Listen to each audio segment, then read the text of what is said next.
Pessoal, boa tarde a todos aí. É um prazer a gente estar participando desse quinto evento, né, do Big Tech Talks, que ele é um evento feito, né, justamente para a gente fazer a divulgação dos produtos de dados e das geotecnologias que a gente tem desenvolvido no INPE.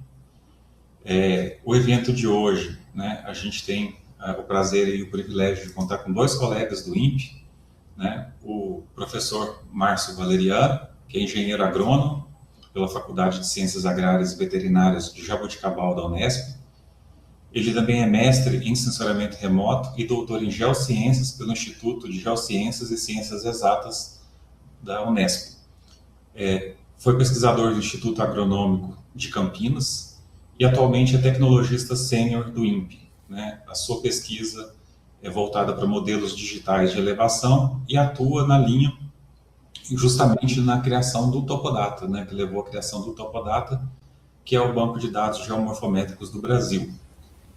O colega Édipo Cremon, né, possui graduação em Geografia pela Universidade Estadual de Maringá, possui mestrado e doutorado pelo INPE em sensoriamento remoto, tem bastante experiência na parte de sensoriamento remoto aplicada a geomorfologias e ambientes fluviais, tem atuado bastante com as aplicações de modelos de machine learning, foi professor de sensoriamento remoto e sistemas de informação geográfica no Instituto Federal de Goiás e atualmente faz parte do quadro, né, de pesquisadores da Divisão de Observação da Terra e Geoinformática do INPE. Então eu tenho o prazer aí de contar com o Édipo e o Márcio. Junto comigo também está o colega Renan Marujo, né, que trabalha aqui como tecnologista, mais recente. O Renan vai ajudar a gente hoje, vai ser o moderador, né, do evento.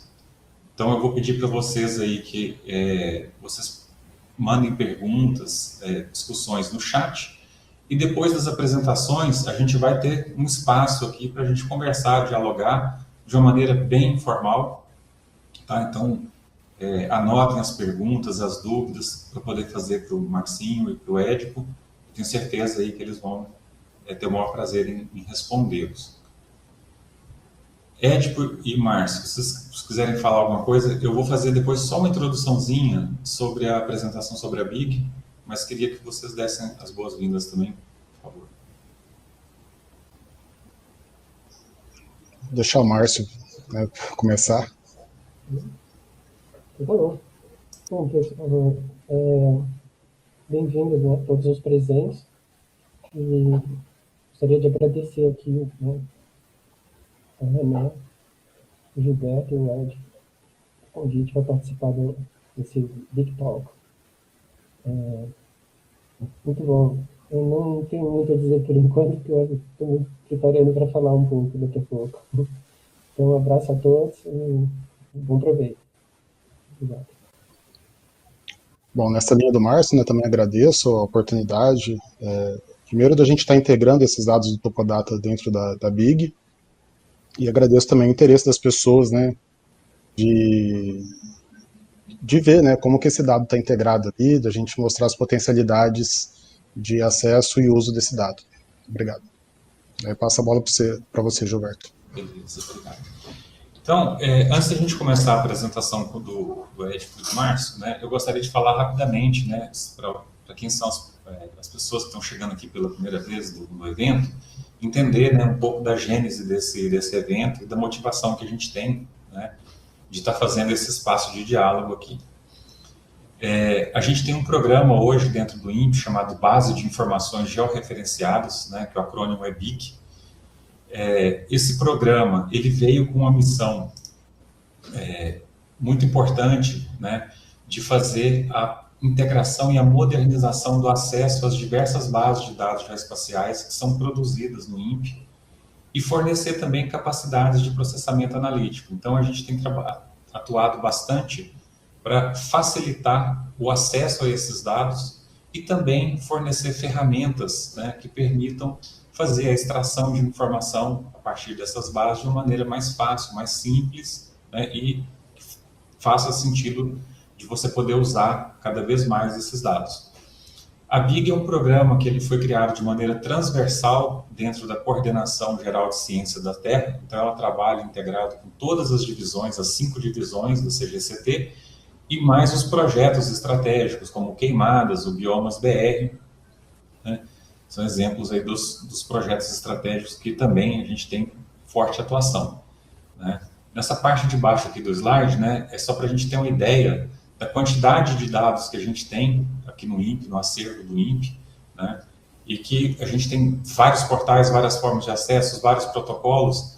Então, a BIG veio com essa ideia da gente fazer essa integração, essa uniformização e construir sistemas que forneçam, né, para vocês aí mais facilidade, mais comodidade para poder aproveitar dessa grande base de dados que a gente tem.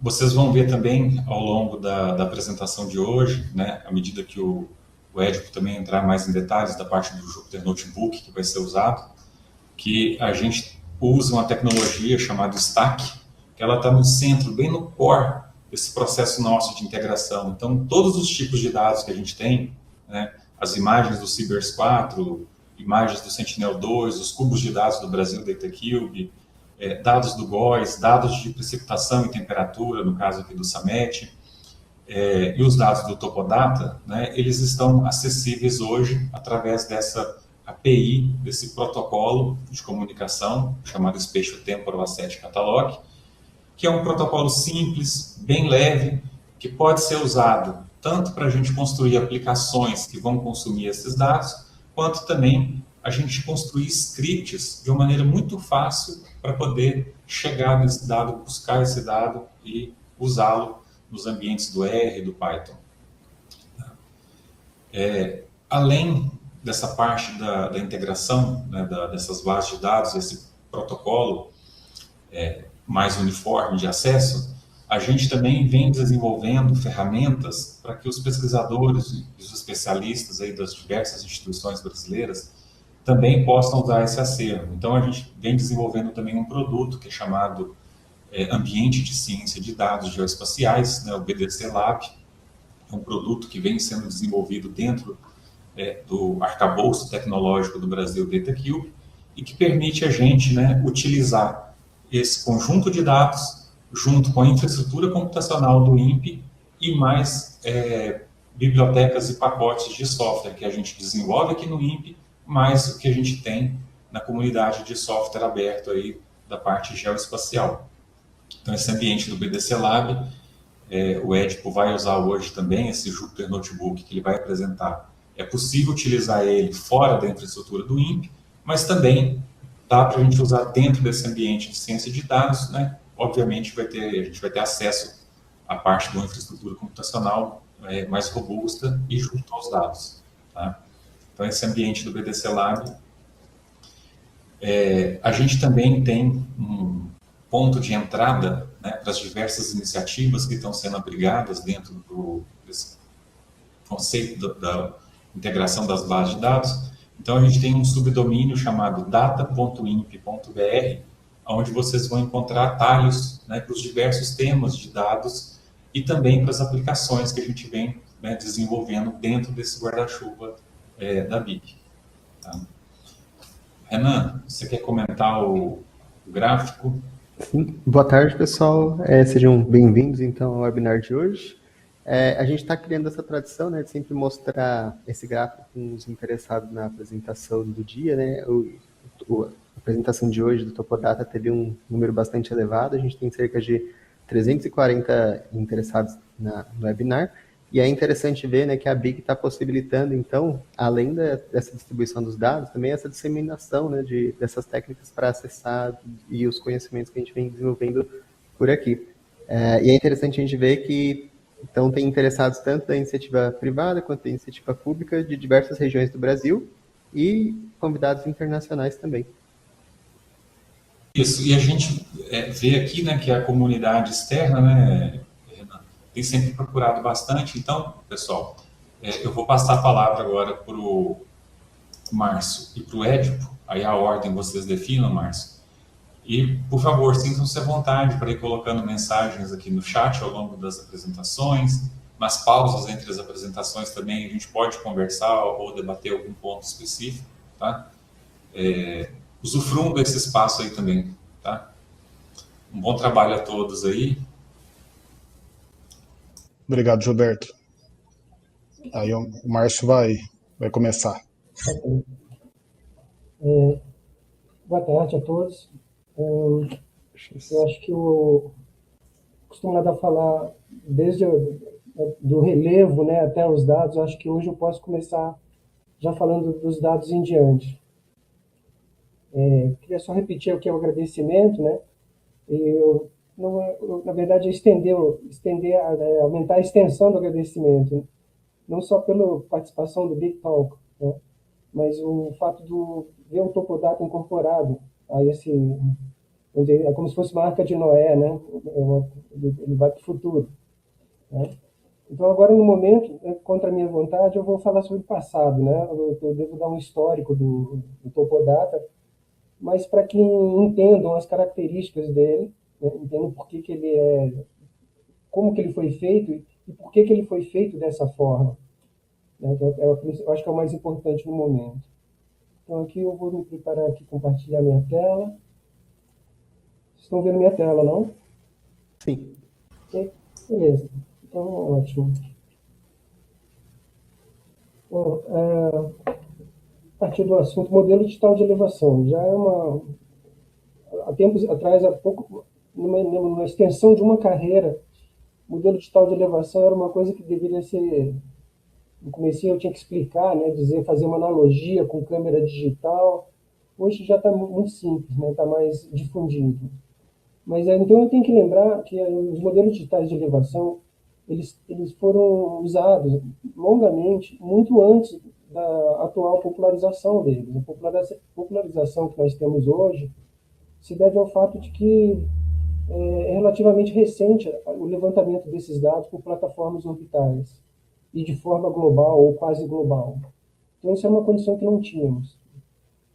Mais do que o trabalho de digitalizar curvas de nível e gerar, né, os modelos digital de elevação por diversos métodos de interpolação, experimentar, mais do que isso era que não tínhamos um padrão na área coberta. Um estudo tinha que ser feito a partir de um determinado dado e outro local ia ser feito com outro dado, ou provavelmente a gente não teria os dados com as mesmas especificações, com as mesmas escalas. Enfim, era uma dificuldade de padronizar. O impacto do levantamento orbital SRTM, né, é o primeiro, vamos dizer, levantamento feito para isso, desenhado para isso. Então, ele se refere a isso, né? Você ter uma base de ampla cobertura uniforme. Então, isso estimula você a desenvolver métodos que você possa aplicar em todo lugar, né? Você tem dado em todo lugar. Né? Então, daí veio uma boa ideia, né? Porque justamente por trabalhar no Instituto Agronômico, estar envolvido no estudo de sistemas terrestres, eu estava sempre do lado do que hoje é o cliente do Topodata. Eu estava sempre precisando desse tipo de dado, informação para continuar, para fazer os estudos de, normalmente, conservação de solos, planejamento agroambiental, de modo geral. Então, o modelo digital de elevação, é duro conceituar aqui, né, porque eu estou falando com um monte de gente que sabe isso, mas é bom lembrar, né, ele contém elevação somente. Ele é um arquivo de dados contendo cotas altimétricas. Né? Isso é muito importante, tem lá o seu uso, né, por exemplo, tudo que se refere a processos gravitacionais relacionados a níveis são atendidos por modelo digital de elevação. Então, você tem um assunto assim, uma aplicação direta da altitude, sem ter que transformar nada no dado, e você tem uma aplicação que dá o que falar mesmo, né? Nos dias de hoje, né? Nós sabemos muito bem, né, o que é uma inundação. Outra aplicação direta que se faz assim tradicionalmente é na escala topoclimática, a escala 1 para 1 milhão, por aí. Você pode relacionar a altitude com os dados climatológicos, não meteorológicos, os dados climatológicos de temperatura.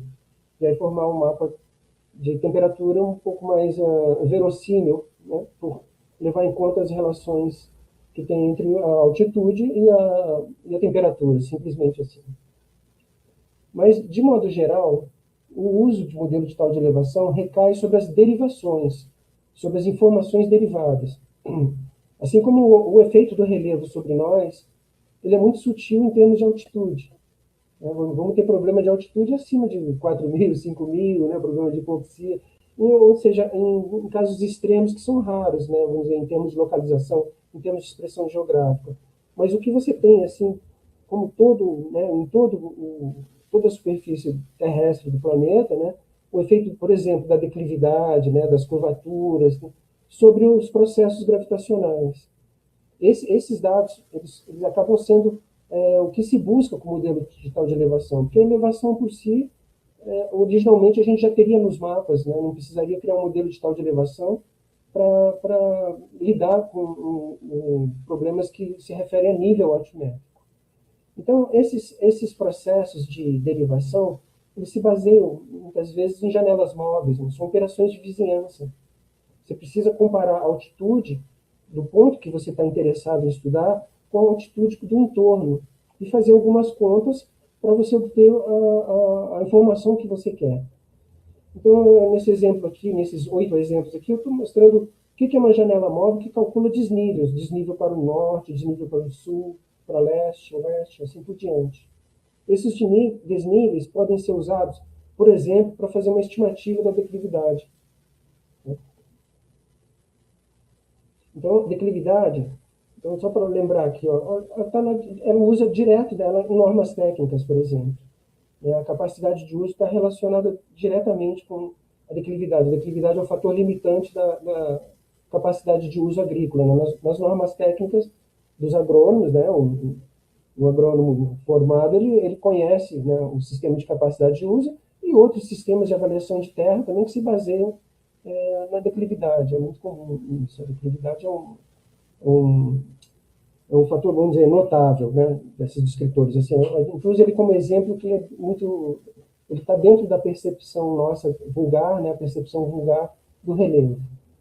Outro aspecto assim que a gente pode exemplificar assim como comum, né, de conhecimento de todos, legislação ambiental. Se você olhar a legislação ambiental, você tem muitas informações que são relacionadas à topografia, as condições, né, que determinam que tipo que grau, né, de conservação se deve, né, que cuidados devem se tomar com determinada área, né, tem a ver com desde a posição topográfica, a inclinação. Isso a gente vê refletido de maneira ou pela legislação, até pelas normas técnicas, ou até pelas dificuldades mesmo, né, agronômicas, né? Você vê isso em diversas manifestações, assim, quando você olha a cobertura terrestre. Então, a geomorfometria, de um tempo para cá, ela se estabeleceu como uma linha de pesquisa dentro do geoprocessamento, porque a prática começou a avançar de uma tal forma que precisou de desenvolvimento específico. Então, hoje já se reconhece no mundo, né, uma organização de geomorfometria, uma certa, vamos dizer, uma patota, né, de gente que pesquisa assuntos afins. Eles são baseados no modelo digital de elevação. Então, a gente pode dizer mesmo que, em termos das ciências, das geociências de modo geral, que a geomorfometria é uma ciência genuinamente transversal. Então, usando um exemplo aqui muito ecológico, né, sobre o crescimento e distribuição de uma espécie, vemos assim a relação que a topografia tem com os diversos fatores indiretos, os fatores diretos, que afetam essa espécie. E a gente pode fazer uma analogia entre essa espécie e qualquer outro empreendimento humano, ou uma outra condição, ou um fenômeno até que nós não queremos, né? Por exemplo, ver um determinado desastre natural. Ele também, né, ele passa por esse tipo de relações, que a topografia tem um efeito muitas vezes indireto. Né? Os efeitos são múltiplos, são diversos aspectos que a topografia afeta, e aspectos que se expressam em escalas diferentes, desde a microescala até a macroescala. Então, a geomorfometria também, o exercício da geomorfometria pode ser descrito como o percorrer essas setas, né, vermelhas aqui, que ligam a topografia a informações específicas sobre o meio físico. Então, ela não é uma ciência que nasce, vamos dizer, dos dados sensoriados. Não, ao contrário, né? Os dados estão sendo sensoriados hoje para atender demandas que são milenares, né? E muitas estão por serem atendidas ainda, né? Coisas básicas mesmo, relacionadas ao conhecimento, né, do relevo, estão longe de terem sido cumpridas no Brasil, né? Mas vamos aqui ver esse esquema aqui de amadurecimento de uma informação.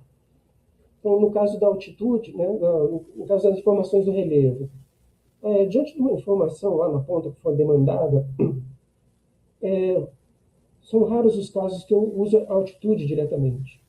De modo geral, a altitude tem que ser transformada em algumas informações que a gente chama de derivações locais, que, por sua vez, né, constituem um conjunto de dados básicos, e a informação vai assim, daqui da esquerda para a direita, ela vai amadurecendo, ela vai adquirindo complexidade, e a partir de um determinado ponto, nós temos que falar já em condições particulares do estudo que está sendo feito.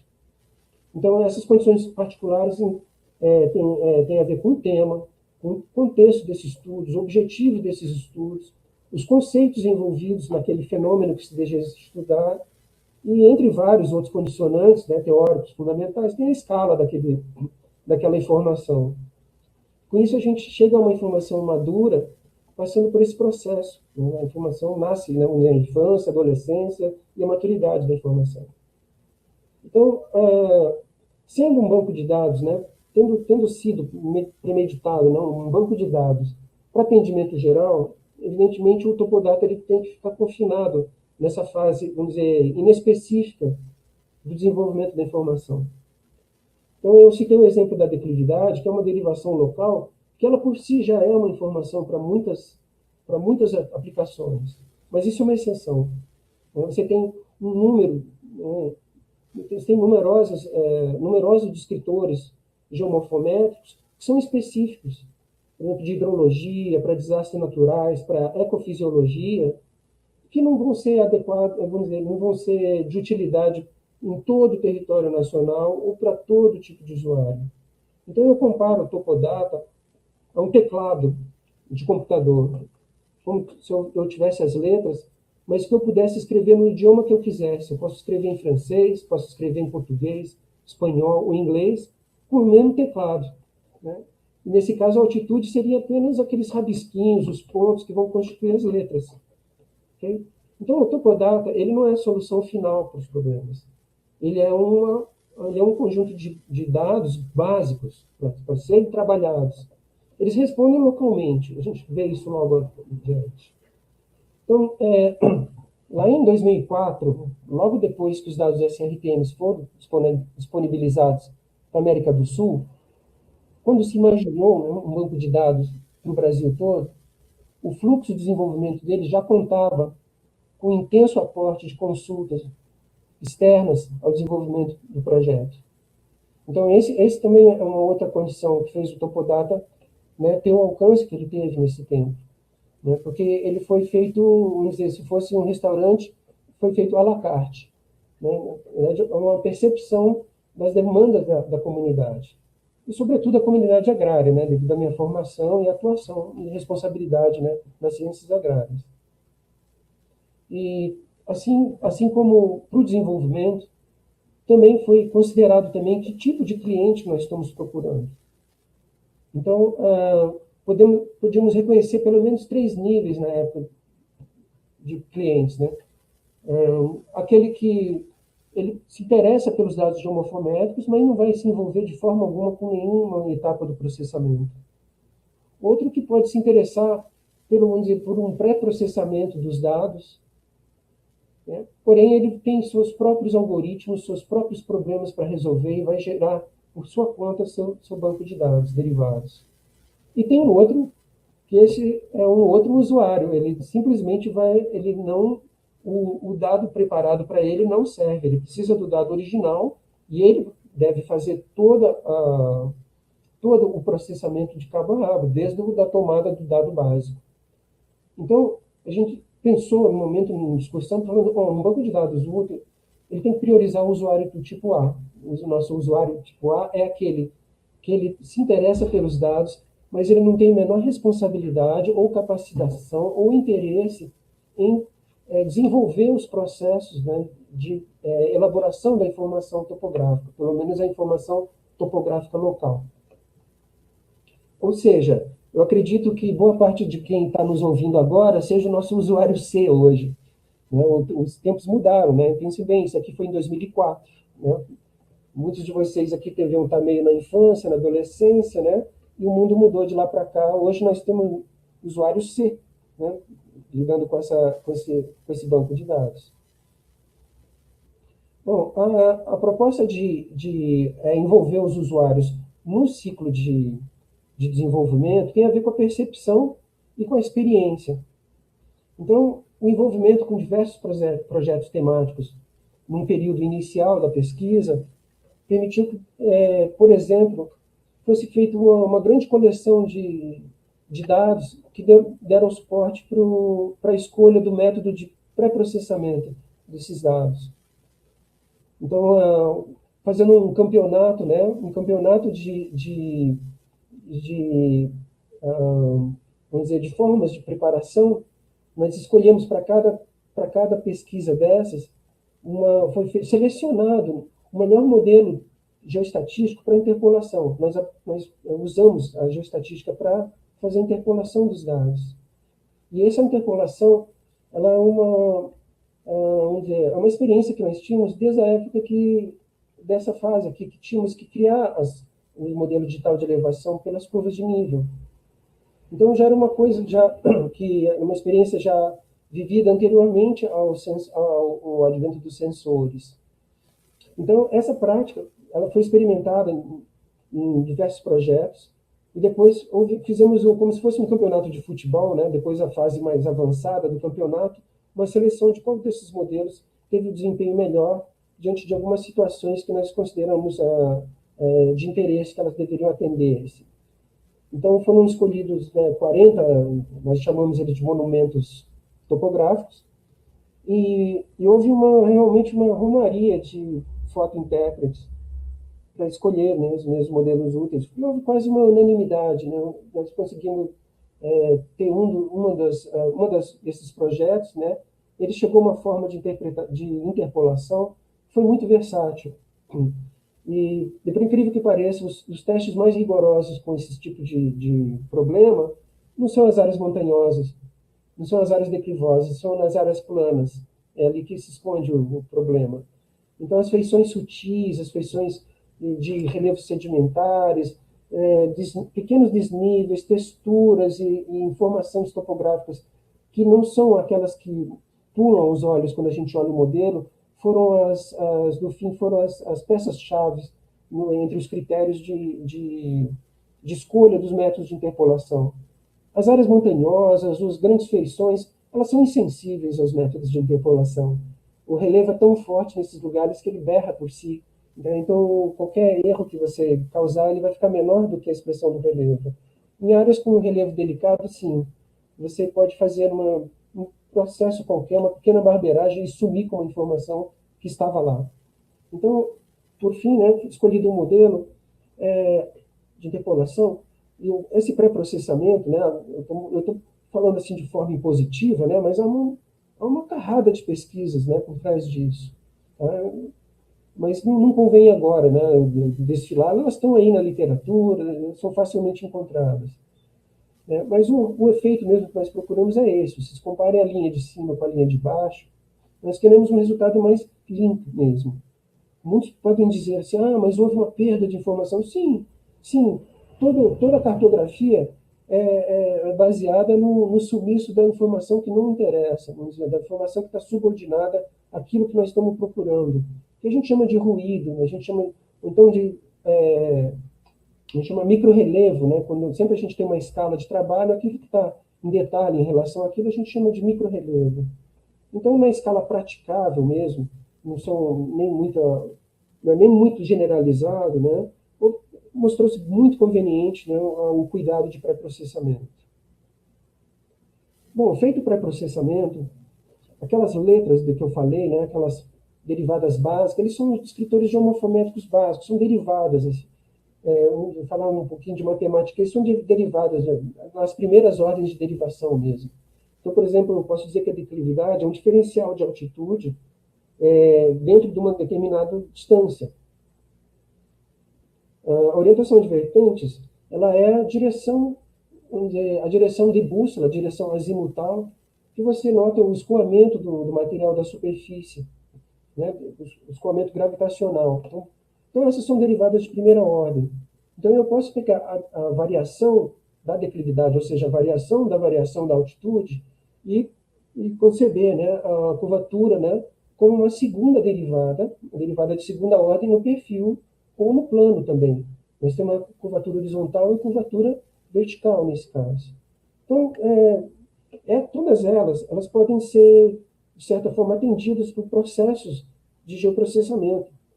Janelas que fazem comparação entre valores de pixels podem ser aplicadas para comparar valores de declividade alinhados à orientação de vertentes. Podem ser feitas transformações trigonométricas para se obterem os ângulos azimutais de direção. Então, para a segunda derivada, a primeira derivada passa pelo mesmo processo de comparação também. E aí, você chega a essas variáveis, assim, por exemplo, curvatura, que você tem um significado já um pouco mais complexo. Então, por exemplo, você tem efeito de duas características do terreno, a declividade e o comprimento de rampa. Então, conforme onde está a maior declividade, você vai ter uma curvatura convexa, côncava ou retilínea. Isso tem efeitos no equilíbrio, e no equilíbrio entre infiltração e escoamento. E assim, falando em tempos geológicos, sobre a formação do terreno. Então, dessa forma, eu consigo relacionar essa variável, esse descritor geomorfométrico, a pressuposições de propriedades daquele terreno. Se eu vou ter um solo mais raso, um solo mais profundo, pH básico, pH mais ácido, e assim por diante. Existe uma série de pressuposições que eu posso fazer ligando uma ciência com a outra, né? Hidrologia, formação de solos, e assim eu obter vamos dizer, uma interpretação dessa informação básica, né? Que é geomorfométrica. Então, vocês percebam que é diferente, a diferença com uma curvatura horizontal. Né? Eles parecem dados no mapa, no cartograma, parecem independentes, né? Essa curvatura horizontal tem a ver com a dispersão desses fluxos, né? Se esses fluxos se juntam ou se eles se espalham, né? Isso vai definir onde estão os divisores de água, onde estão os canais de drenagem, por exemplo. Então, você tem a estrutura da drenagem superficial, ela fica explícita, né? Quando você faz uma curvatura horizontal. Eu poderia interpretá-la a partir da orientação de vertentes, mas aqui ela já foi interpretada, vamos dizer assim. O fato de ter feito a derivada já me poupa de ter que fazer a leitura de onde estão os contrastes das direções para delinear, por exemplo, onde estão os limites de microbacias. Cada processo desse é um aranzel de operações de geoprocessamento. Né? Então, o fluxo de curvatura vertical, né, como é uma derivada de segunda ordem, então ele tem uma diferencial entre já diferenciais. Isso para todas as direções ainda, porque esse cálculo não pode ser feito sem considerar a direção daquela vertente. Então, no fim, são fluxogramas um pouquinho complexos, assim. A curvatura horizontal, a mesma coisa, né? Então, e esses fluxogramas, esses fluxos de análise de dados, eles não foram feitos assim, correndo e feitos em resposta aos levantamentos da CRTM. Eles já vinham sendo feitos em pesquisa desde os anos 90.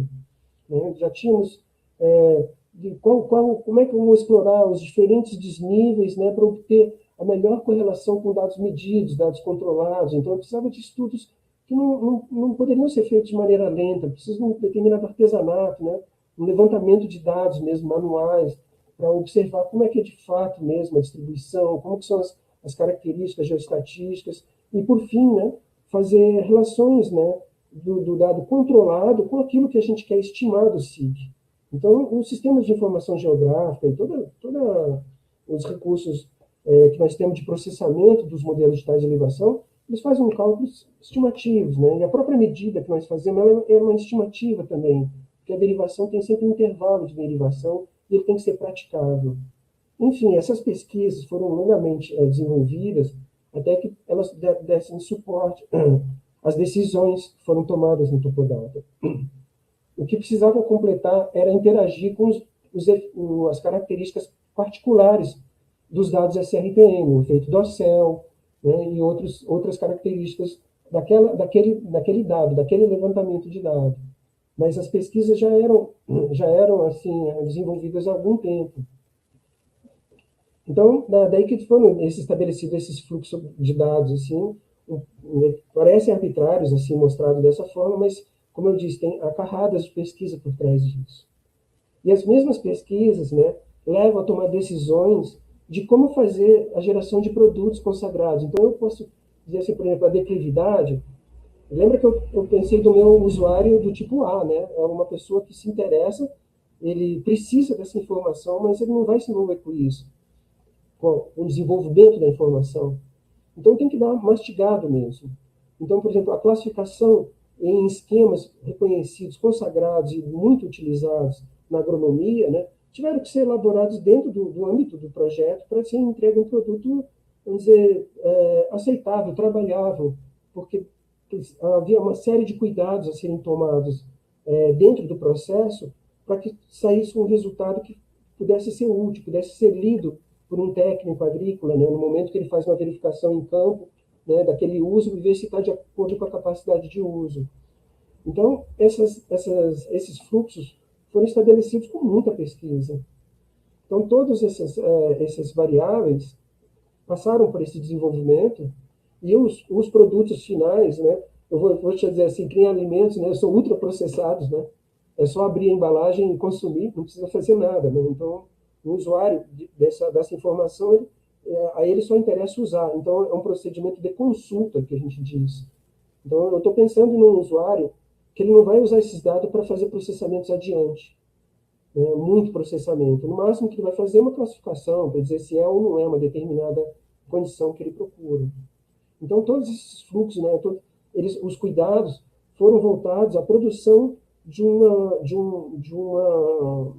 produto final, né, pronto para fotoleitura, para fotointerpretação. E assim como as classificações, as simplificações, houve também, né, a geração de alguns produtos combinados. Por exemplo, a forma de terreno é uma combinação das curvatura horizontal e vertical, né? Você consegue fazer uma reconstituição, vamos dizer, simplificada, vamos dizer, resumida, das 9 formas básicas do terreno. E aí você tem um produto elaborado, né, pronto para interpretação. E aí você consegue reconhecer ambientes, né, padrões de distribuição dessas formas em ambientes. Então, isso é um produto típico para fotointérpretes.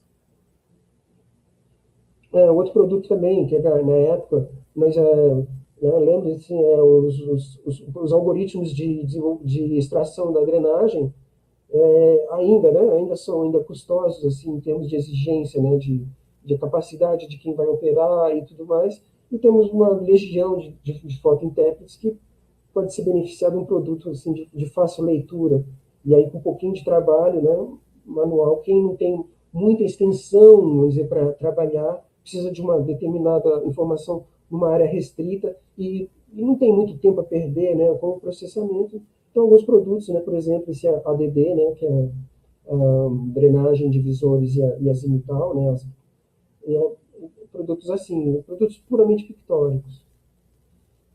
Pictórico também é um produto de muita importância também para fotointérpretes. Vamos dizer assim, é preciso lembrar, né, boa base do que se tem interpretado no Radan foi baseado no mesmo tipo de produto, que é um relevo sombreado.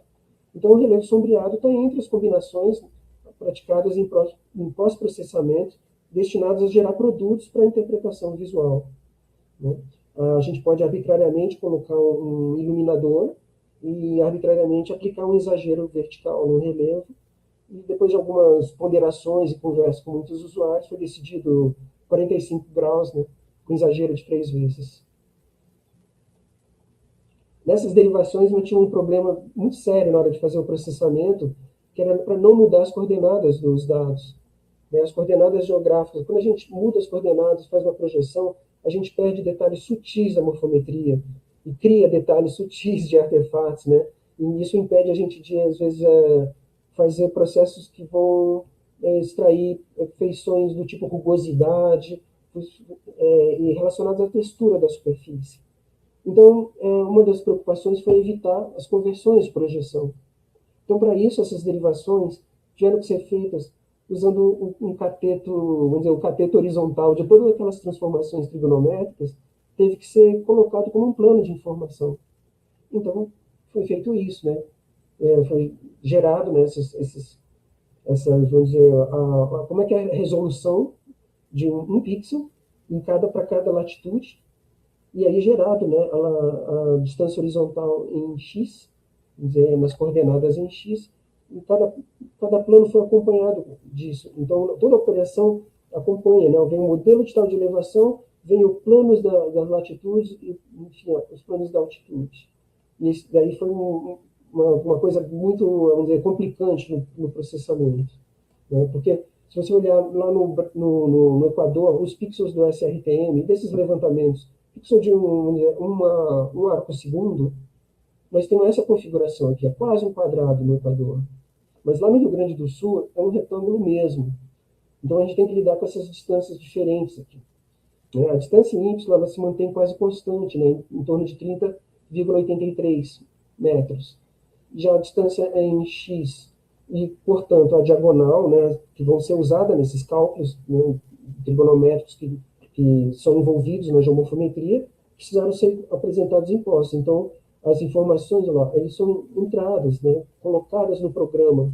Elas entram, e para a economia foi feita uma faixa só, né? E essa faixa foi migrando. A cada folha a gente repunha ela do lado. Ela só depende da latitude. Então, a longitude ela ia variando, né? Uma mágica do processo, né? Outro problema que tínhamos, né, hoje talvez nem deve ser ridículo, era o problema de volume de dados mesmo, o fluxo de dados, né?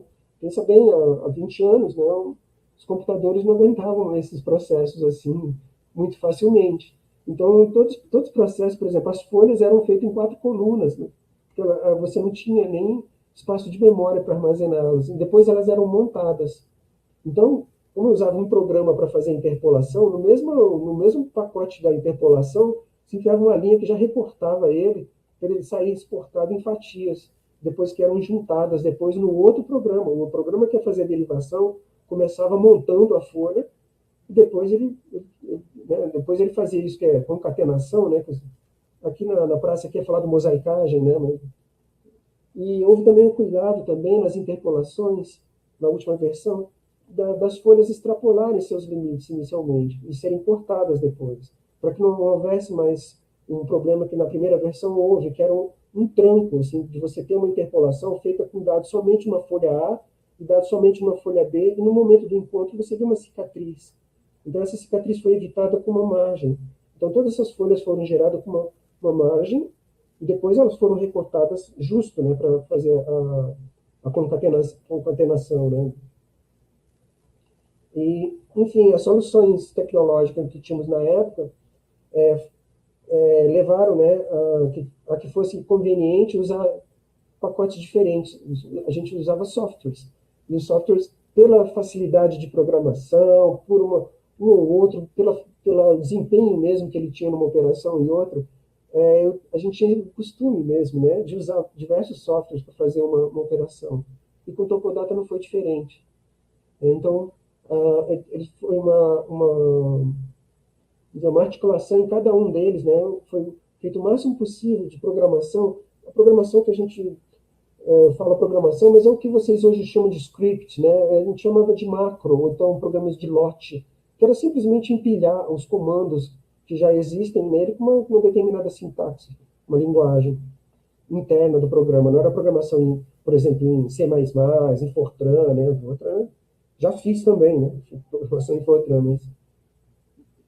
Então, o Topodata ele ficou, ele fornece, por fim das contas, o modelo original, sim, ele estava mastigado, ele tinha umas falhas, então ele havia sido preenchido algumas falhas, o modelo refinado e as variáveis básicas derivadas, numéricas, e alguns produtos elaborados para interpretação. Então, além disso, também ele oferece também a documentação, o guia de como se utilizar, né? E os detalhes, né, para quem quer saber de como foi a escolha do do modelo, como foi o teste. Então, mais um documento para garantia de quem vai usar esse dado em estudos, né, ter um fundamento para se defender, né, argumentar, não, eu sei a qualidade desse dado, foi feito assim, assim, assado. Né? E, por fim, o processamento, né, caso no futuro, né, também se queira fazer um outro topodata, uma coisa, sei lá, do tipo, né, estão aqui os passos aqui do processamento, tintim por tintim. Né? Eles não estão em comandos, eles estão em operações, né? Então é só adaptar, né, na nova linguagem, nas novas linguagens, as operações que foram feitas. Para nossa alegria, né? Então aqui é um exemplo de usuário A, em pleno uso, né? Em artigos de ciências urbanas, né? As pessoas estudando problemas urbanos usando os dados topodata, assim como, né, como quem vai numa quitanda e compra uma manga para comer em casa, né? Assim, melhor ainda, um biscoito, abre o pacote, está super processado, ele só tem que consumir, né? Assim como, né, estudos urbanos, estudos também na área de zoologia, comportamento animal também, né? Eu acredito que devam biólogos, né? Eu creio biólogos, zoólogos, né? Eles não tiveram menor trabalho em derivar as informações que eles supunham, né, estarem controlando o comportamento do voo de alguns morcegos, e assim fizeram uso direto dos dados topodata, por exemplo.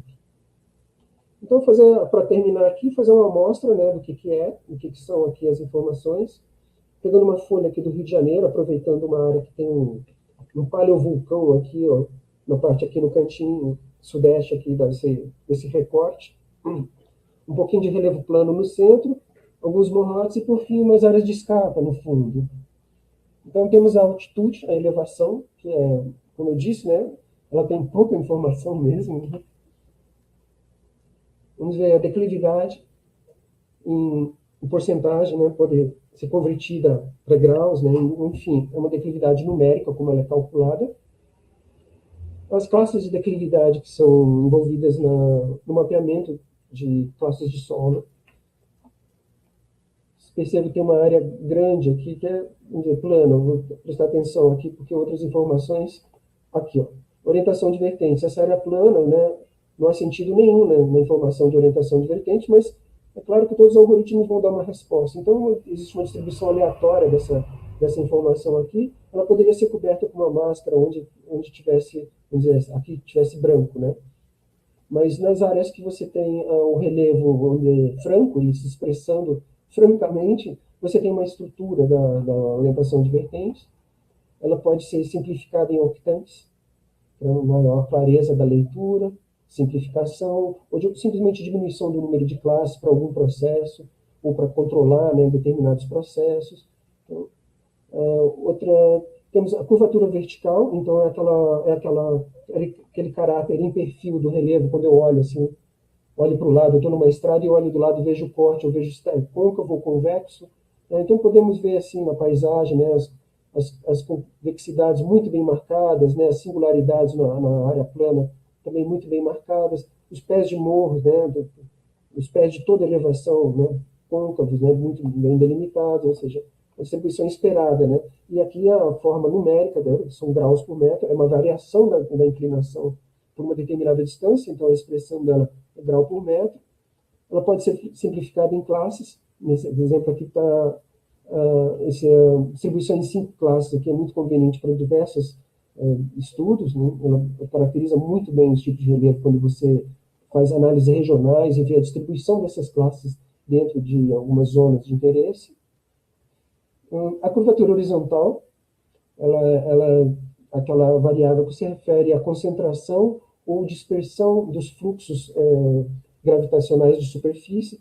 Então, ela escurece, né, as áreas onde o material se junta gravitacionalmente, chegando ao extremo, né, de formar o seu ponto máximo, né, que é, vamos dizer, 180 graus um do outro, quando duas vertentes se encontram e indicam um Talweg, né, ou seja, uma linha de possível drenagem. A simplificação dela em 5 classes, né, não simplifica muito. Percebam que isso aqui é uma variável que ela tem uma variação, vamos dizer, muito detalhada, né, comparando com a curvatura vertical. né? A horizontal ela é muito mais detalhada. As variáveis, as informações geomorfométricas, elas moram em escalas diferentes, né? Algumas são mais gerais, outras são mais detalhadas. O relevo sombreado, né, que dá a aparência do relevo, como ele seria a aparência dele se não houvesse cobertura, se a cobertura dele fosse cinza ou branca, né, algum nível de cinza, e apenas devido aos ângulos, né, o ângulo de incidência da iluminação, como eu disse, né, arbitrário, né, exagero vertical aqui, o exagero vertical desta figura é de 2,5 vezes, né, mas o exagero vertical para esse relevo sombreado foi exageradíssimo, né, 12, né, então você tem aqui sombra lunar, né, seria uma coisa impossível, né, no ambiente tropical aqui no Rio de Janeiro, né. Mas, enfim, isso é feito para visualização, né, e não para representar a realidade, né. Aquele produto que eu mencionei é um produto misto, né, que mistura talvegs, divisores de água e a orientação de vertentes, aquele produto feito para fazer uma leitura da hidrologia da superfície.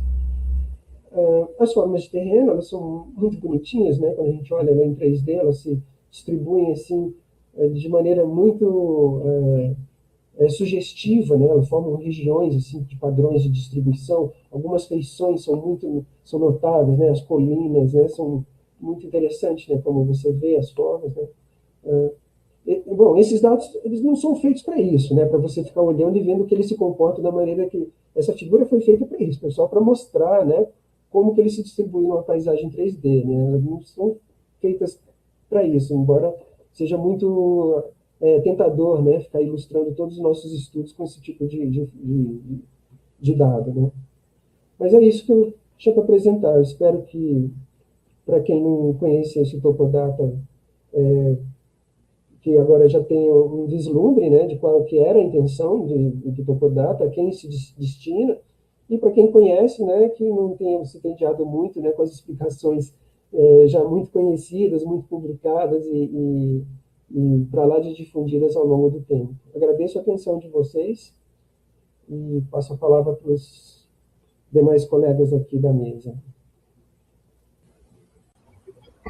A bola é comigo, então, né? Justamente. Tem que fazer alguma coisa aqui? Não, vou compartilhar minha tela. Tá. Só me confirma se vocês estão vendo, que eu só estou com o monitor, aí eu não vou ver vocês. Tá sim, tudo certinho. Perfeito, né? Então, assim, pegando o gancho, né, do Márcio, que ele fez toda essa visão geral, né, do Topodata, acho que isso é importante. E acho que é importante também dizer, né, Márcio, complementar que o Topodata, por que um usuário, então, sei lá, não pode pegar um outro modelo digital e derivar a informação de lá, né? Qual que é a vantagem de pegar o dado do Topodata? Primeiro que se ele extrair a declividade em um MDE qualquer, né, num outro SIG, num SIG qualquer também, a declividade extraída no SIG, extraída no Topodata, ela tem algumas diferenças, porque esse dado do Topodata ele foi pré e pós-processado, né? Não só para a declividade, mas para as outras variáveis. Então, dependendo da variável que foi utilizada, o Márcio teve todo um cuidado, um fluxo de trabalho de esmiuçar esse dado e disponibilizar o melhor dado possível para o usuário, né? Importante mencionar também que esse dado é compatível com a escala 1 para 100 mil. Então as pessoas às vezes pegam o dado, quer fazer estudos de detalhe, e não vai dar certo, né? Falar, meu dado não está me entregando isso, ele é um dado compatível para 100 mil. Dito isso, né, falando um pouco aqui do acesso ao dado Topodata, tradicionalmente como é que ele é acessado, baixado, né? A gente tem lá o site do Topodata, o tradicional site do Topodata, lá na DSR, a pessoa vê lá onde a sua área de estudo está, vê o número da quadrícula, né, o seu tile, clica lá num FTP e ele vai baixar o arquivo em zip. Então ele tem que descompactar o arquivo para ter acesso ao dado TIFF para poder jogar lá no SIG. Paralelo a isso, né, a gente teve uma colaboração de um voluntário, né, do Eduardo Canegai, que ele fez uma interfacezinha para facilitar a vida do usuário. Então o usuário tem um webmap que ele clica, né, na sua quadrícula, e ele já abre ali todos os planos de informação da geomorfométrica do topodata. Então ele pode baixar a altimetria em si, a declividade em intervalos pelo método do LEPT, de capacidade de uso e por aí vai. Né? Além enfim, todas as variáveis dá para baixar por aqui também. Né? Mas, de novo, tem que baixar o dado compactado, descompactar, folha por folha, para poder abrir no SIG. Dentro do contexto da BIG, que o Gilberto explicou muito bem, né, a iniciativa da BIG é você unificar todos os produtos ali geoespaciais que o INPE tem produzido. O Topodata, ele é um acervo importante nesse contexto, né, da história do INPE. Então, a ideia, né, dessa Tech Talk é trazer, né, que o Topodata ele foi migrado, né, para a gente colocar ele dentro dessa infraestrutura do INPE, e colocar também num formato de compartilhamento mais moderno, né, que permita a gente acessar o dado mais facilmente, que é o padrão Stack, que o Gilberto comentou também. Né. Então, esse padrão, ele permite, além de ele ser um padrão aberto, né, ele permite a gente trabalhar de maneira interoperável. Então, eu posso usar ele em diversos SIG, linguagem de programação, eu não fico limitado. E eu também posso acessar o dado no formato COG. Esse formato, alguns de vocês devem conhecer, para quem não conhece, ele é um TIFF, já o TIFF para a gente trabalhar em nuvem, acessar em nuvem, então não preciso baixar o dado no meu computador, eu posso consumir ele direto de um servidor online. E ainda a gente fez um geoserviço da WMS para eu visualizar os dados do Topodata lá com a simbologia original que o Márcio Valeriano propôs. Né? Uma coisa bem bonita do Topodata, que eu acho, é a simbologia que ele fez ali para cada plano de informação, para cada variável geomorfométrica, e a gente incorporou isso também ali no serviço da WMS. Né? Então a gente tem maior eficiência de uso, né, para várias finalidades. Nesse contexto, a gente migrar os dados do Topodata para a BIG, né, agradeço imensamente o Gilberto, né, e o Renan, que estão aqui moderando, o Rafael Costa, a Fabiana Ziotti, o Maicon Pires, que auxiliaram muito aí nesse processo de migração, na criação do WMS, do COG e tudo mais. Então, o serviço, já o serviço, né, WMS, ele é um jeito da gente acessar o dado que a gente só visualiza o dado, a gente não consegue manipular. Então, a gente não altera simbologia, não vai alterar contraste, a informação que vem a gente consome, né, visualmente. Então, e a vantagem é que a gente não precisa baixar o dado. Por que isso é importante para o Topodata? Porque muitas vezes o usuário ele só quer ver se uma área ali ela tem características mais côncavas ou convexas, por exemplo. E aí você já tem um dado pronto para isso. Você não quer baixar o dado, derivar a informação, fazer uma simbologia, você já pode pegar um dado pronto para isso. Se a sua escala de aplicação for compatível aí com para 100 mil, né? Então a gente tem um link aqui de acesso do WMS, né? Eu vou pedir para o Renan colocar o link aí depois no chat, porque a gente vai fazer aqui uma prática rapidinha no QGIS, né? Tanto para acessar o WMS como para acessar os arquivos COG, né? Deixa eu migrar aqui de tela.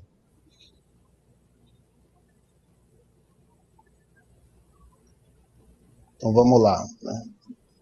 Só me confirma aí se vocês estão vendo aqui o site da BIG. Sim. Beleza, né? Então aqui no site da BIG a gente tem alguns caminhos para chegar lá no Topodata, né? A gente pode acessar aqui pelo catálogo de imagens, né? Ou pelo Datacube Explorer. Vou vir aqui no Datacube Explorer.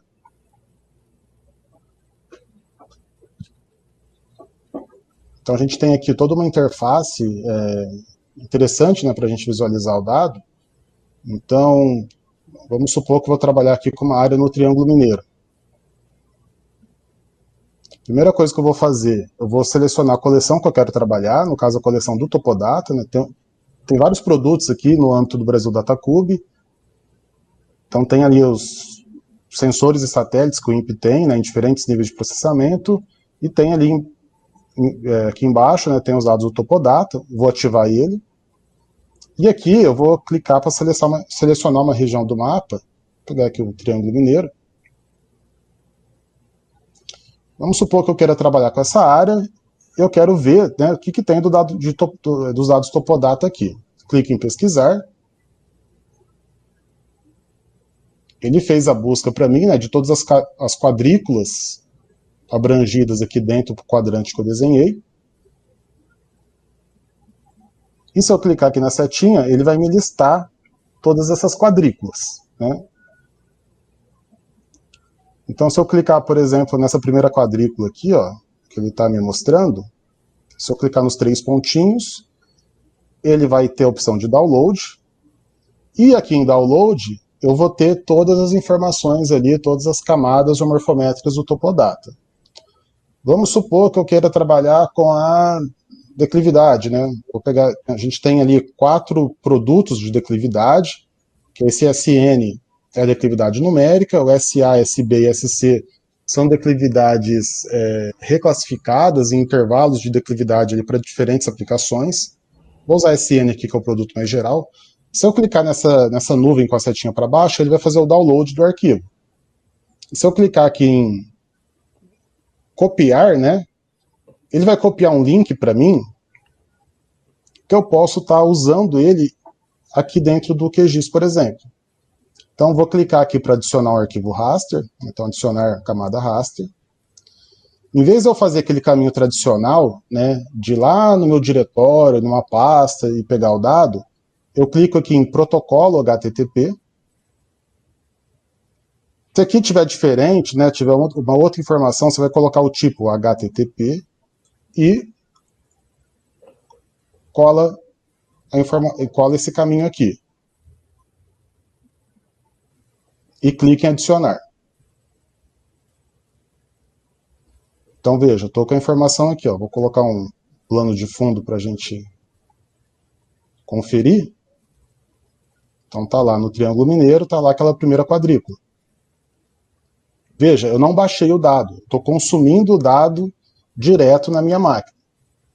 Como ele está no formato COG, né, aí eu posso alterar ele, eu posso colocar uma simbologia. Vou colocar uma simbologia qualquer aqui.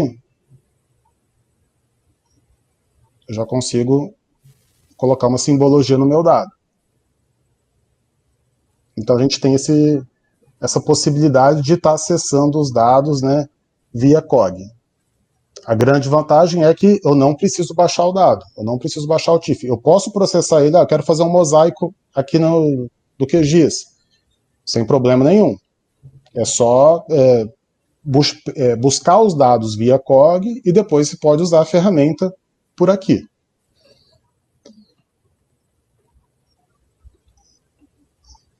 Ah, deu certo só para declividade? Posso usar outra informação. Vou pegar aqui a curvatura vertical, que seria essa VN, né? Vou pegar o dado numérico também. Copio o caminho, vou ali no QGIS, vou trocar o endereço aqui na URL e clico em adicionar. Então estou lá agora com a curvatura vertical, que mostra ali se o relevo é côncavo, retilíneo ou convexo.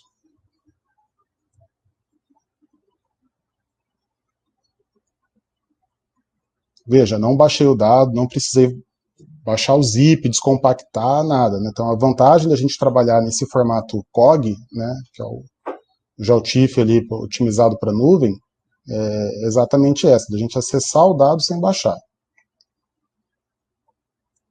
Ah, posso pegar de outra folha? Pode, né? Deixa eu fechar aqui. Vou pegar uma outra folha. Pegar a folha vizinha ali, ó.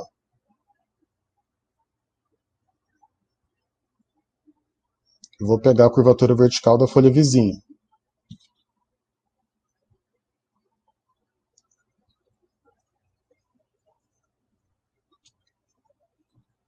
Ela pegou ali a região de Caldas Novas, né? Tá ali a Serra de Caldas.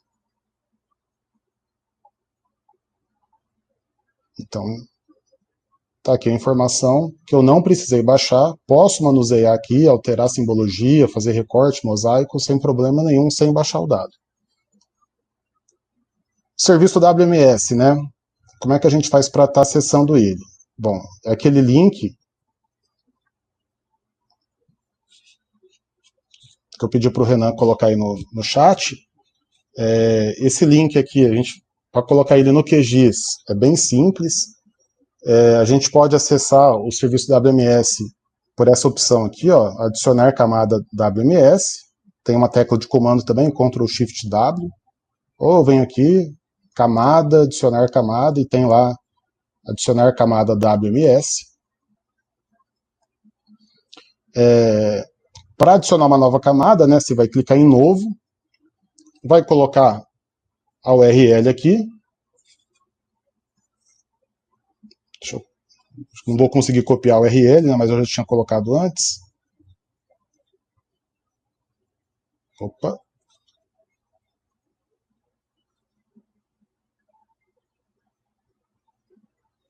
Você vai colar a URL aqui, né, e vai dar um nome. Coloquei aqui o nome do Topodata. Aí clique em OK. E clique em conectar. Né? Feito isso, ele vai listar todas as camadas, né, do Topodata aqui. E isso é muito legal, que é para o Brasil inteiro, já está contínuo. Então, vou pegar aqui a informação, por exemplo, das formas de terreno, né, que o Márcio comentou.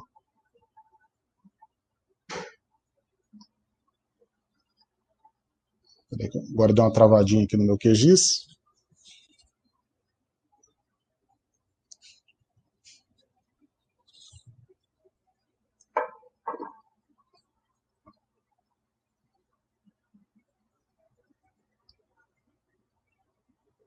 Enquanto ele está pensando aqui, né, processando, a ideia é a gente clicar em qualquer camada dessa, seleciona e adiciona, que ele já vai abrir para o Brasil inteiro, para onde a gente tem folhas, né, as quadrículas do Topodata, essa informação.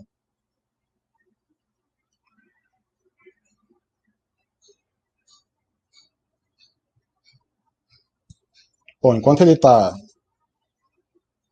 pensando aqui, né, estou com um computador um pouquinho mais velho hoje,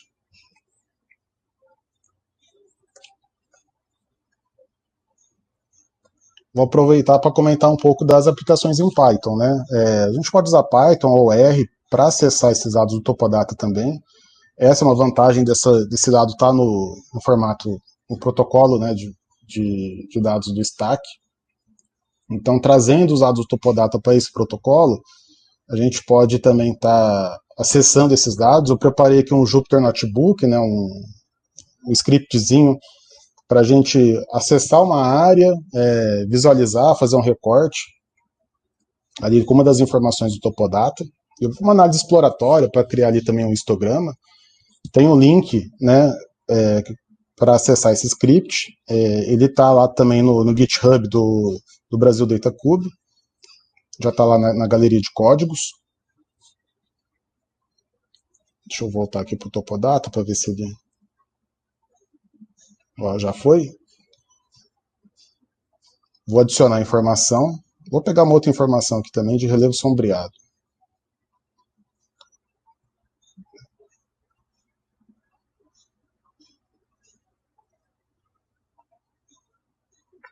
Acho que vai ser legal da gente ver. Veja, ó, eu tenho aqui, para visualizar, né, toda a camada, né, de relevo sombreado do dado Topodata para o Brasil inteiro. A renderização vai depender do computador, da sua conexão com a internet, né? Então, se eu dar um zoom aqui numa área qualquer,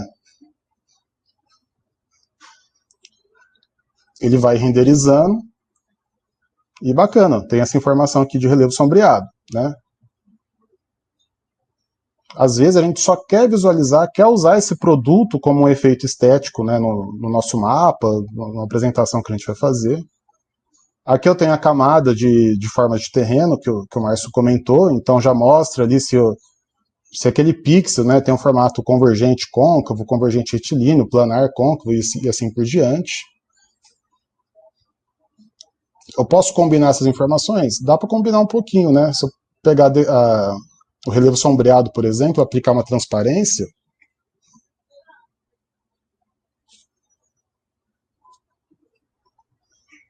eu tenho um pouco desse efeito aqui, né, de relevo sombreado sobre o dado de forma de terreno.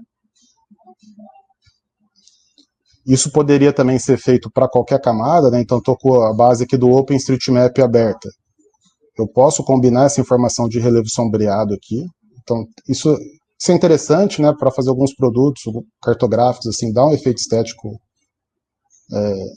que eu acho legal, assim, valorizo o nosso trabalho, nosso serviço, né, como usuários de geoprocessamento. E, novamente, isso aqui é para o Brasil inteiro, né? Então tá aqui, ó, as formas de terreno para o Brasil inteiro. E aqui eu só visualizo. Né? Com o serviço WMS eu não consigo alterar a simbologia aqui. Né? Então não consigo alterar a cor, nada. Posso aplicar uma transparência, mas alterar padrão de cor aqui eu não consigo alterar. E a gente colocou a mesma simbologia lá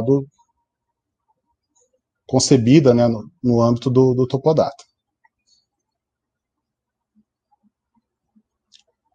Para o contexto do script, eu vou usar aqui o ambiente de computação aqui do INPE, né? Vou usar aqui o BDC Lab, JALab, para a gente fazer isso.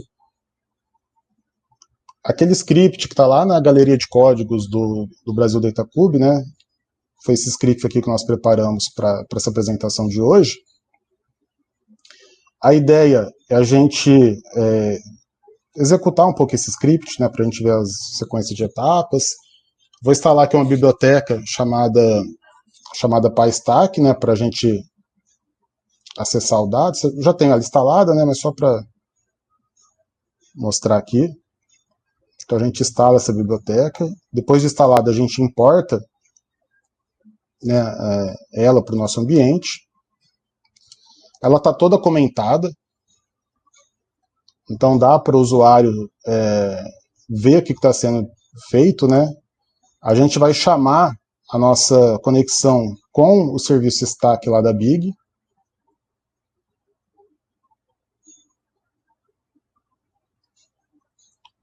E mostrando um pouco aqui do Topodata, né? Para essa atividade aqui, eu fiz um exercício, né, de pegar uma área que abrange o estado de Alagoas. Então eu peguei as coordenadas, né, do limítrofes, latitude e longitude mínima e máxima, né, de cada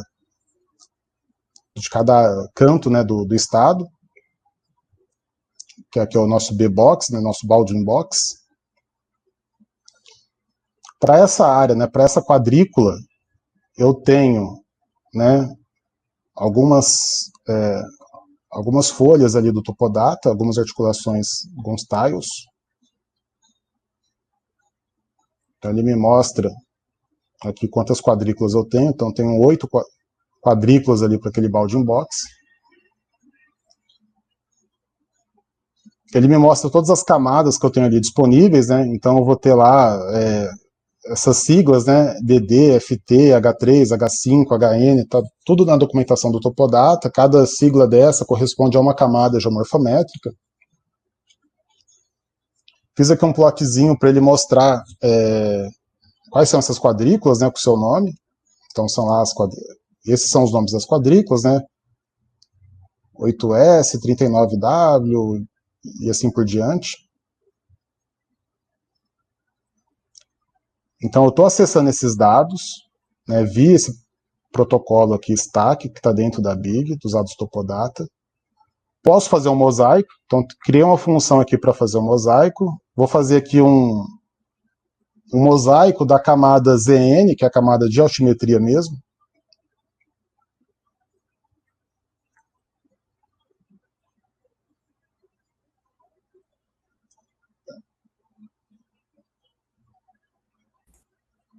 Deixa eu ver se eu... Faltou só o import. Faltou o import raster.io, né? Não, tá aqui. Falta instalar, então. É o kernel do Geospatial? Isso. Ali em cima no canto superior direito, é tipo onde está Python 3 IPyKernel, mais para a direita. Isso. Você poderia mudar para o Geospatial? Geospatial, porque ele já tem, né? Eu preciso voltar tudo ou não? Não, né? Eu creio que sim. Vou fazer rapidinho aqui, porque...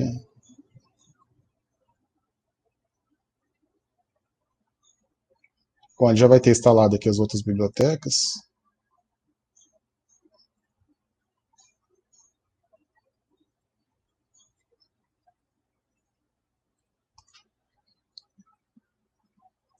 Esse aqui é o ambiente de... Opa. É um ambiente virtual, né, que o INPE tem aqui para fazer fazer processamento de grande volume de dados.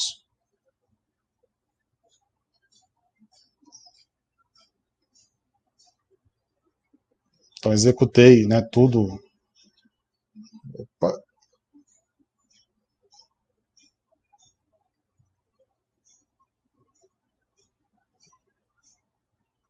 Agora foi. Então ele está mostrando aqui a área ali de Alagoas. Ele tem 8 quadrículas. Então lá, 1, 2, 3, 4, 5, 6, 7, 8, né? Não tem essa quadrícula aqui do cantinho. É uma área costeira. Então aqui já tá fora aqui da parte continental do Brasil. E aí eu coloquei tudo comentado, né? O que está sendo feito. Aí vocês podem ver com calma. A gente não precisa ver etapa por etapa, e tudo que está aqui pode ser adaptado para qualquer área depois e para qualquer camada, né? Então eu fiz aqui para a camada ZN. Se a pessoa estiver interessada em trabalhar com Python para fazer outra camada, declividade, curvatura vertical, formas de terreno, ela pode estar adaptando esse script para isso.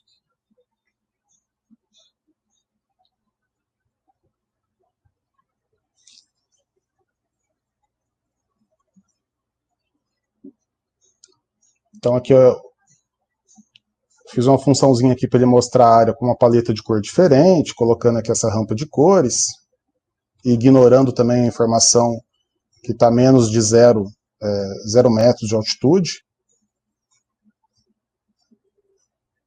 Aqui eu peguei um polígono do estado de Alagoas, né, vou importar ele e vou usar ele como recorte. Deixa eu dar um erro aqui.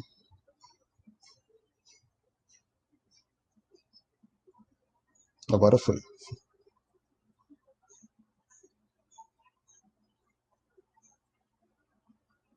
Então eu importei ele, vou fazer uma funçãozinha aqui para ele recortar.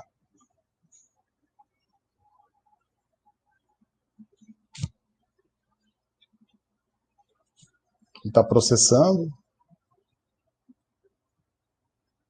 Então, por exemplo, ele fez o recorte aqui do dado, né, do Topodata para o estado de Alagoas. Mais uma vez, não precisei baixar o dado, né, então estou acessando esse dado todo de ambiente de computação em nuvem. Estou processando, estou mosaicando, atribuindo paleta de cores, tudo por aqui. Se eu aqui está todo comentado, mas se eu quiser salvar esse dado que eu reportei, né, tem aqui um script mostrando como que eu faço para salvar, né, aqui ele está comentado, mas é só tirar o asterisco aqui que a gente consegue, asterisco não, o hashtag, né, para a gente ver o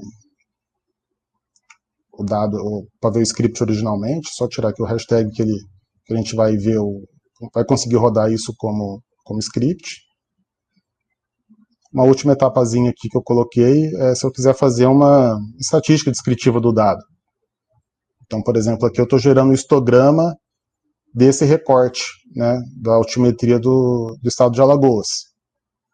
Então ele está mostrando aqui, né, que o estado tem maior quantidade ali em altitudes mais baixas, depois ele tem um pico aqui em torno de 180 metros, mais ou menos, depois um outro ali em 250, acredito eu, e vai diminuindo, né, com altitudes maiores aqui em 800 e poucos metros.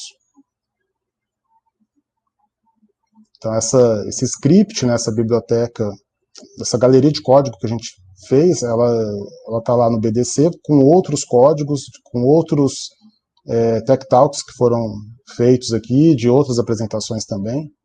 Então está tudo lá, né? Acho que o Renan colocou aí para vocês. A ideia de colocar os dados do Topodata, então, é ampliar o modo de acesso, né? O dado ele não é novo, o dado já é um dado clássico, né? Mas ele não é um dado novo. A ideia de mostrar essa apresentação, esse contexto, né, do dado migrar para a plataforma da Big é mostrar outras formas de acesso que esse dado pode ser consumido.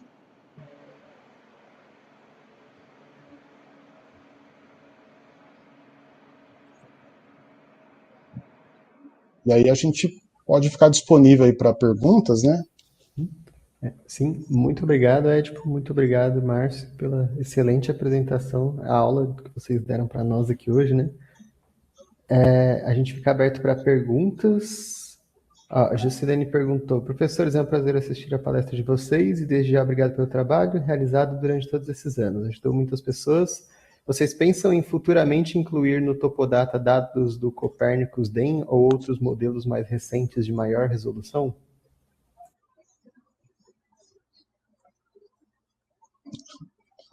Posso responder, Márcio?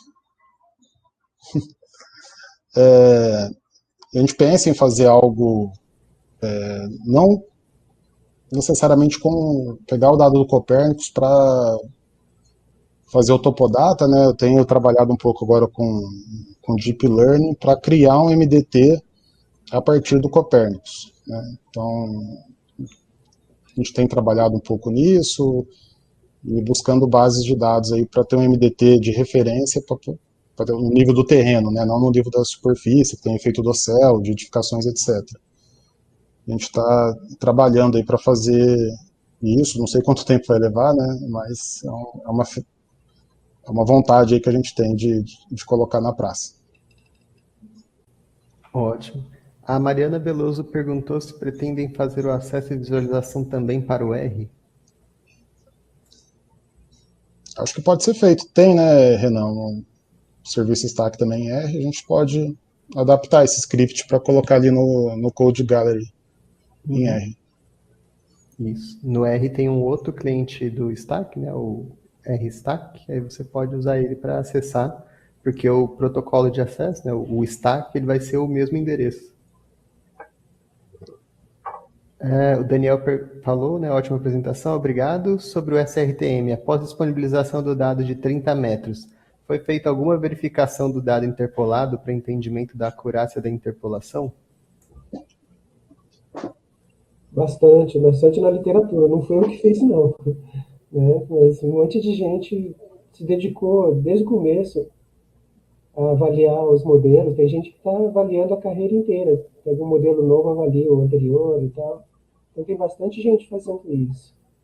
Agora, para refazer o Topodata, não, porque inclusive tem a ver com a primeira pergunta, que entre você ter o dado disponível, começar a pesquisar com ele, já tendo um bocado dos desenvolvimentos que foram desenvolvidos anteriormente ao dado, foram 5 anos de pesquisa. 5 anos de experimentação para sentir o jeito do dado, como ele respondia, a cada, né, vamos dizer, cada estratégia que você tinha de superar os defeitos, né? Então, é bastante tempo. Então, hoje nós estamos vivendo uma sucessão muito rápida de modelos digitais de elevação.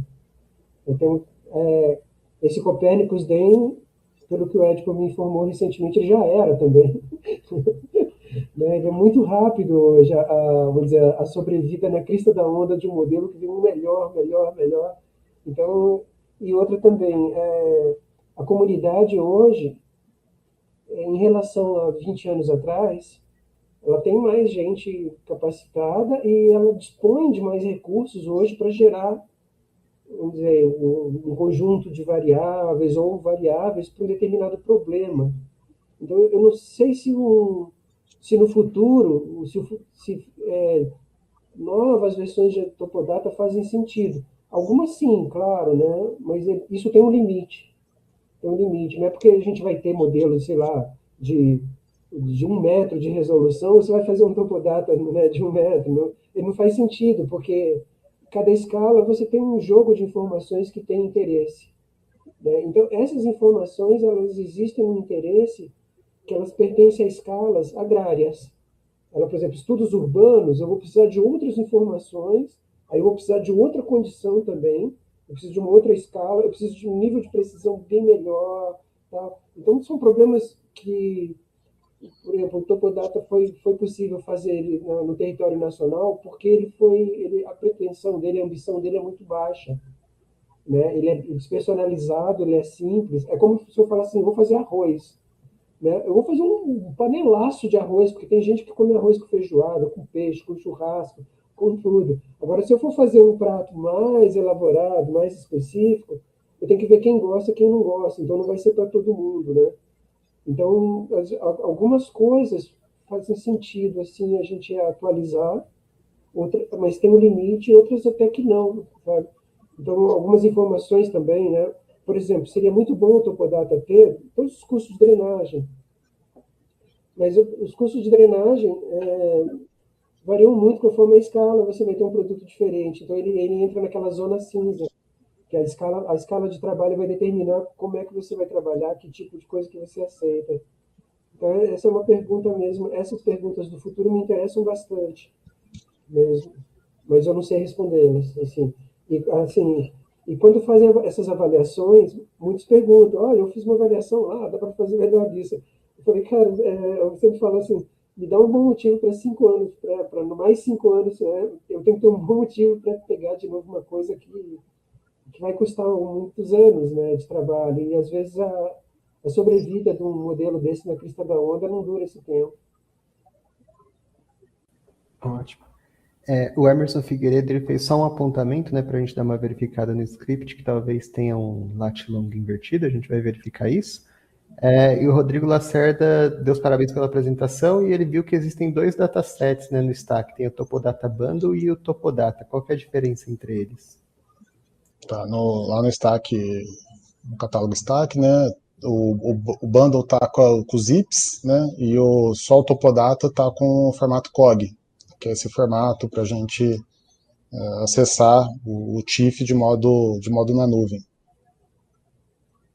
Certo. E a Jocilene comenta aqui que se não for pedir demais, se é possível a gente ter a camada declividade do WMS também de forma colorida. Se existe essa demanda, né, a gente pode colocar uma simbologia ali depois. Eu acho que eu tenho uma... Ela tá em preto e branco lá, né?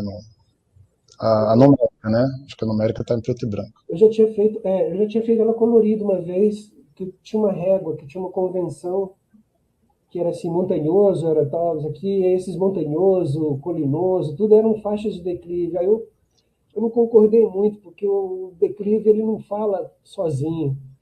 Né? Então, por exemplo, se eu tiver um dado de altíssima resolução, o meio-fio aqui é uma escarpa. Né? Vai aparecer como uma escarpa, um barranco vai aparecer como se fosse uma montanha, né? Já não é um caso, né? Mas é questão de colocar cores mesmo, assim. Beleza. A gente tem um participante aqui, o Rafael Marques, ele levantou a mão. Eu vou desbloquear seu microfone. Rafael, você pode participar? Boa tarde. Estão ouvindo? Obrigado, Renan. Estamos ouvindo. Olá, professores. Tudo bem? A gente acompanha pela rede social aí, tá? Valeu. Olá, professor Márcio. Uma breve pergunta. Bom, sobre algumas experiências do material da Open Topography, onde eles trabalham muito com diferenciações topográficas, né? Pegando MDTs, lógico, de resolução de detalhe, né? Trabalho de LiDAR. Mas é possível a gente estar fazendo, a gente não, no caso, vocês, mas assim, como para público, eu sou um pesquisador, né, doutorando, então, se é possível, brevemente, temos um produto nesse a nível de Brasil, a partir do Topodata, e depois um outro produto, está mais recente, para fazermos esse tipo de metodologia que a Open Topography está fazendo, com material, né, ao menos de resolução de 30, depois melhorar essas resoluções de detalhe. Pegar um modelo, né, depois com outro modelo de uma série temporal e fazer essas diferenciações. Inclusive já existem alguns plugins, né, no SIG, que é GIS, que faz isso. Então eu gostaria de ser possível ter a nível de Brasil, a nível de Topodata, ou outro modelo digital de elevação, mais aberto para o público. É isso, obrigado e parabéns pelo evento, pela discussão. Obrigado. Acho que eu posso responder, Rafael. Eu acompanho um pouco o trabalho do pessoal da Open Topography. Eles são um trabalho muito bacana, né, de ser um repositório de dados topográficos para o mundo inteiro. Então, eu percebi que eles estão investindo bastante na disponibilização de dados LiDAR ultimamente, mas tem também esses dados globais, né, CRTM, Copérnicos, a W330, né, tem tudo lá. E eu acompanho também um pouco dessa diferença de dados topográficos que eles têm trabalhado, principalmente em algumas regiões que você tem essa variação topográfica, áreas de mineração, áreas com desastre, que teve terremoto, enfim. A nossa realidade brasileira, eu acho que ela está um pouco distante disso, né? Assim, eu não vejo como a gente avançar nesse sentido se a gente tem déficit de dados topográficos contínuos, né? Piorou temporais. Então, eu acho complicado. O estado de São Paulo, por exemplo, lançou agora uma base de dados LiDAR para todo o estado, que foi coletada em 2023 e 2024, se não me falha a memória. Mas o jeito que ele foi coletado, né, é um pouco complicado da gente comparar com dados passados. Então, se eu pegar esse dado mais recente e quiser comparar com dados passados, eu vou ter uma série de desafios que são difíceis de contornar. Porque os dados mais passados foram feitos por fotogrametria convencional, é um outro método, e aí eu posso estar embutindo muitos erros nesse tipo de comparação. Então eu vejo como que a gente tem outros problemas maiores para enfrentar no momento. Beleza.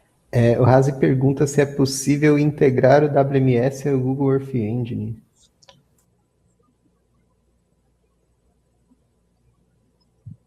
É uma boa pergunta, mas não sei se está no nosso escopo, né, de responder. Acho que depende mais do Google do que de nós, né? Os dados estão lá disponíveis, né? Talvez se eles quiserem formato aberto, livre, né? Se eles quiserem colocar lá dentro, é possível. Beleza.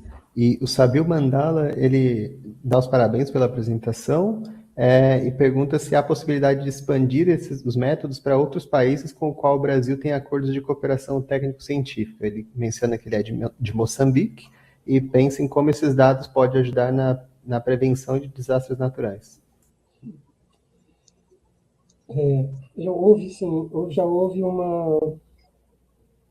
Você tem uma ideia, Tahiti, né? Tahiti e São Domingos ali, tem um topodata feito para eles por uma... eu tive uma aluna, né, a Viviana Aguilar Munhoz.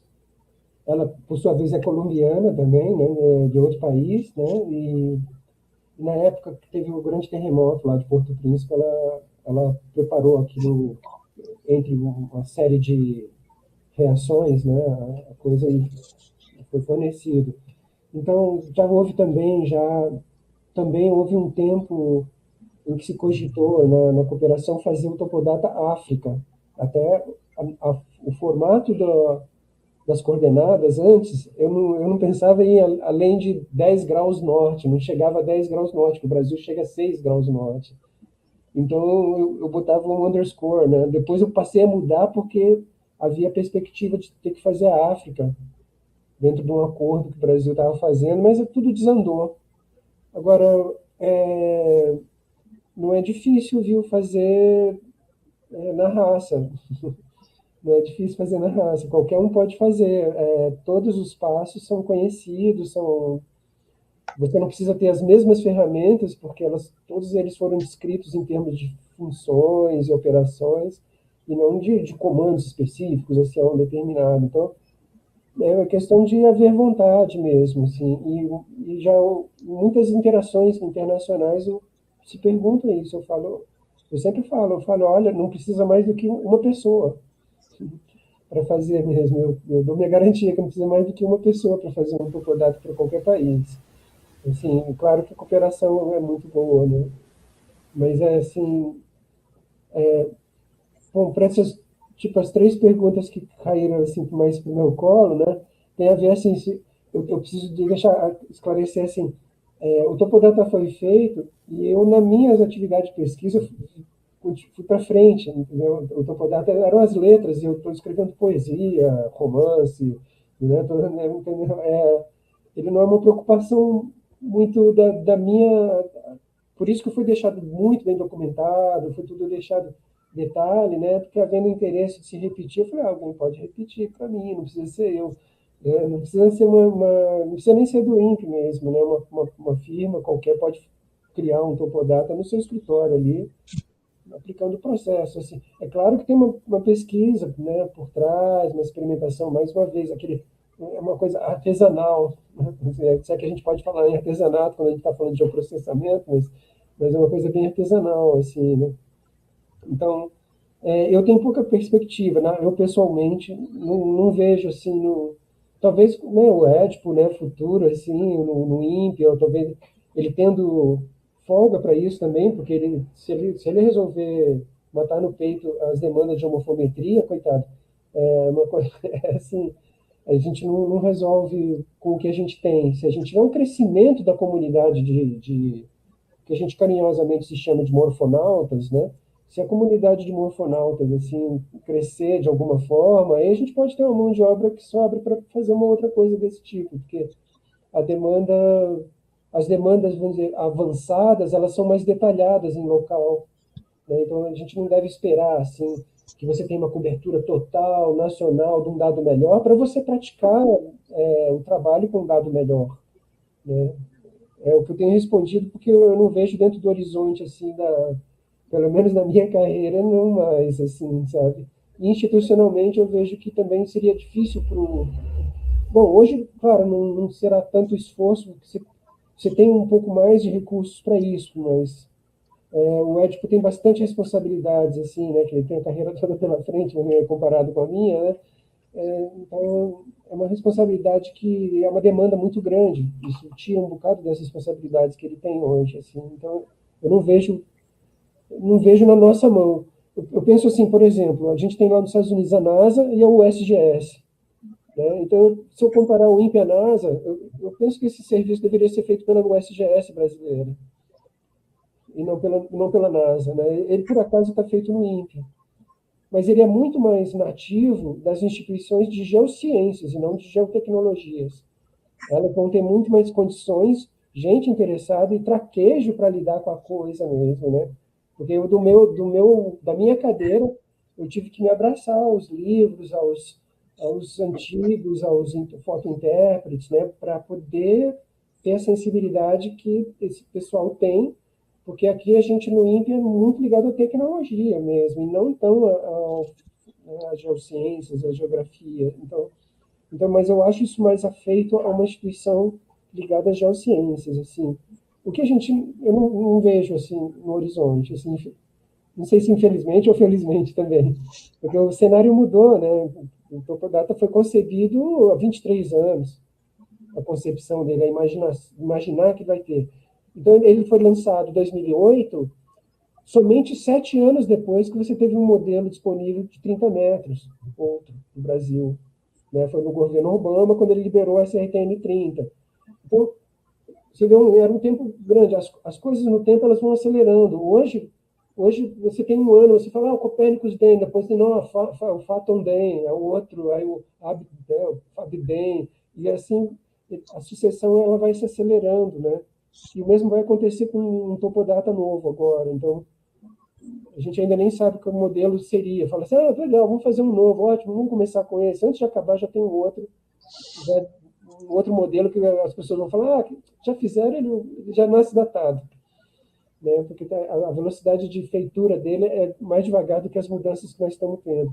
E a comunidade hoje tem mais gente apta a mexer com isso, e os softwares, né? Você tem uma ideia, quando programava curvatura, não tinha algoritmos que extraíam a curvatura.